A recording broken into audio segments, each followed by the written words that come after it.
आज हम लोग पूर्ण संख्याएं, जैसा कि हम लोग पहला पढ़ चुके थे चैप्टर, उसी में आगे हमारा जो दूसरा पार्ट है वो है पूर्ण संख्याएं। और पूर्ण संख्याएं हम पहले बता भी चुके हैं। पूर्ण संख्याएं का मतलब कि जो भी हमारी संख्या प्राकृतिक संख्या है उसी के साथ अगर हम शून्य भी ले लें तो ऐसी संख्याओं को पूर्ण संख्याएं बोलते हैं।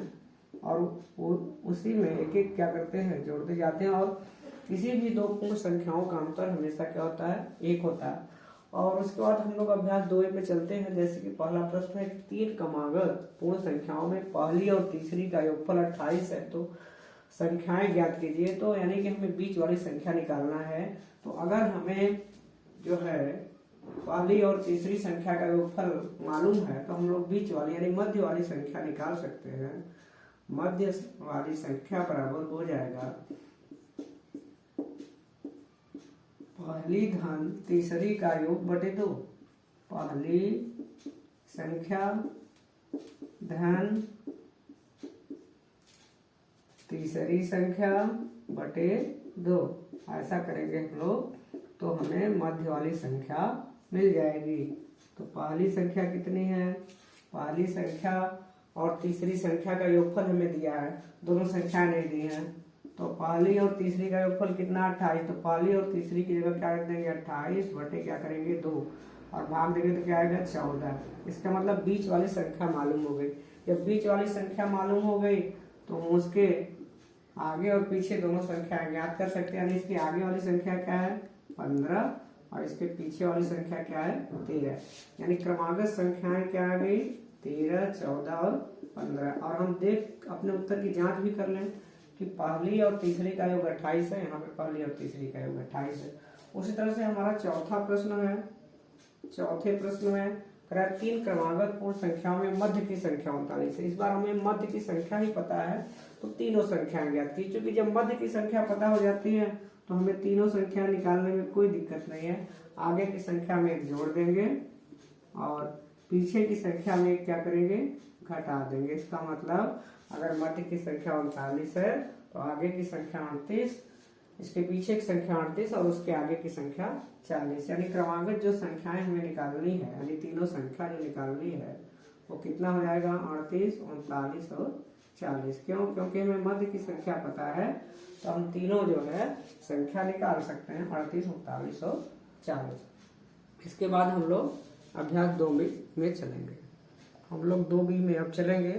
और 2B में जैसा देख रहे हैं कि पहली जो प्रश्न है वो हमारी संख्या रेखा पर आधारित है। संख्या रेखा से हमें जो संकेत मिल रहा है उसको दिखाना है किस तरह से है।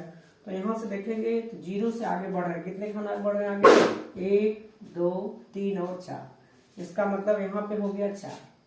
यहाँ पे कितना हो गया 4। और यहाँ से देखिए कितने खाने बढ़ रहे हैं, 1, 2, 3, 4, 5। ये कितने खाना हो गया। अब देखिए यहाँ से 0 से लेकर कुल कहाँ तक जा रहे हैं, 9 तक। यानी कि हम लिखेंगे 4 धन 5 बराबर कितना आ गया 9। यानी इसका उत्तर कितना आएगा 4 धन 5 बराबर 9। इस वाले पहले प्रश्न का। उसी तरह से अब दूसरे वाले प्रश्न में देखते हैं। दूसरे में क्या है, 0 से लेकर कहाँ तक गया 5। कितने खाने, 1, 2, 3, 4, 5। यहाँ पे क्या लिख देंगे 5।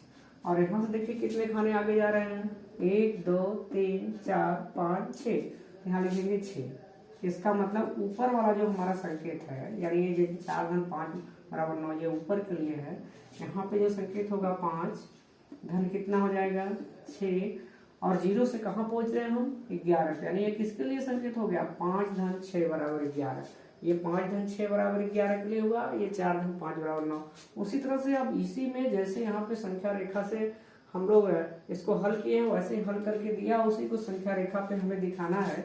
जैसे पहला वाला सवाल है, पहले में संख्या रेखा बना लेंगे। ऐसे संख्या रेखा बना करके उसके बाद देखिए 9 तक पहले अंक हम लिख लेंगे 1। और 0 से शुरुआत करेंगे तो अच्छा रहेगा, तो 0 से ही लेते हैं। 0, 1, 2, 3, 4, 5, 6, 7, 8, 9। उसके आगे तक भी हम लिख सकते हैं जहाँ तक जरूरत है, लेकिन हमें 9 से ही काम चल जाएगा। अब हम लोग क्या करेंगे, 0 से कहाँ बढ़ेंगे, 5 पे। तो 0 से जाएंगे कहाँ तक, ऐसे 5 पे। उसके बाद फिर कितने खाना आगे बढ़ना है, 4 खाना, 1 2 3 4। इसी के आगे हम लोग बढ़ेंगे 4 खाने, ऐसे पहुंचेंगे 9 पे। जैसे जैसे गए उस तरह से हम लोग तीर का संकेत कर देंगे इस तरह से, और फिर यहाँ से ऐसे बढ़े हैं इस तरह से तीर का संकेत करके। अब हम देखेंगे कि हम पहुंचे कहाँ, तो उसको 0 से चलेंगे और जहाँ पे पहुंच गए, कहाँ पहुंचे, सीधे हम लोग कहाँ पहुंच गए, 9 पे। तो यानी इसके लिए हमारा जो संकेत है ये किसके लिए हो गया, पहले हमने कितना खाना आगे गया, 5, फिर उसके आगे कितना गया, 4। तो 5 और 4 को हम लोग जोड़ेंगे तो कितना आएगा, 9। 5 धन 4 बराबर 9। तो ये जो है इसके 5 धन 4 बराबर 9 के लिए संकेत है। उसी तरह से मान लीजिए अब दूसरे के लिए देख लेते हैं। दूसरे के लिए क्या है, 0 धन 5। तो एक संख्या रेखा बनाएंगे इसे, और इस पे हम लोग 0 से चलेंगे, 0 1 2 3 4 5, चाहे जहां तक लिख लें, लेकिन हमें आवश्यकता केवल 5 तक की है तो 5 तक ही लिख लेंगे बहुत। अब हमें 0 धन 5, यानी पहला तो हमारा 0 का 0 ही है, लेकिन अब 0 के आगे कितने खाने बढ़ने हैं, 5। 1 2 3 4 5। तो 0 से कहाँ तक चलेंगे, 5 पर, और वहीं पे जाके ऐसे क्या करेंगे, रुक जाएंगे और यहाँ लिखेंगे 0। क्यों, क्योंकि हम यहाँ पे एक भी खाना आगे नहीं है। उसके बाद कितना खाना आगे जा रहे हैं, 5 खाने। 0 धन 5 बराबर कितना आ गया, 5। एक सवाल और है, उसको भी हम कर देते हैं यहीं पे। तीसरे सवाल को, तीसरे को भी कर देते हैं। इसमें हमें 3 अलग अलग खानों में आगे बढ़ना है। 3 अलग अलग खानों में आगे बढ़ेंगे, और कुल हमें देखिए खाना यहाँ ये 9, तो हम 10 से 11 तक लिख लेते हैं।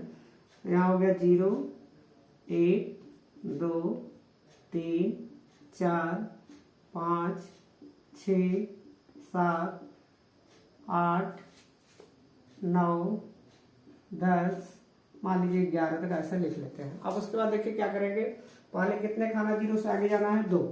तो 0 से हम लोग कितने खाना आगे जाएंगे, 0 से 2 खाने आगे गए। फिर 2 से कितने आगे खाना बढ़ना है, 3। 1 2 3। यहाँ से कितने खाना आगे बढ़ेंगे, 3। फिर 3 से कितने आगे खाना बढ़ना है, 4। 1 2 3 4। तो इस तरह से हम लोग कहाँ पहुँच गए, 9 पे। और जैसे गए वैसे क्या करेंगे, ऐसे ऐसे तीर क्या करेंगे, इस तरह से तीर को संकेत करते हुए बना देंगे। इस तरह से हम पहुँचे कहाँ पे, 9 पे। तो जहाँ पहुँचे वहाँ फिर अब 0 से चलते हुए चलते हुए चलते हुए कहाँ पहुँचेंगे, 9 पे। ठीक, 9 पे पहुँच जाएंगे और इसको संकेत से ऐसे दिखा देंगे। और ये सवाल हमारा क्या हो गया, यहाँ खाना कितना है, 2, यहाँ खाना कितना है, 3, यहाँ खाना कितना है, 4। यानी कुल मिला के हमारा संकेत क्या हो गया, 2 धन 3 धन 4। तो कितना हो जाएगा, 2 3 5 और 4 बराबर 9। तो इस तरह से जो भी सवाल है उस सवाल को, प्रश्नों को सब लोग कर लेंगे, और आगे का जो भी प्रश्न है हम लोग अगले अध्याय में हल करेंगे।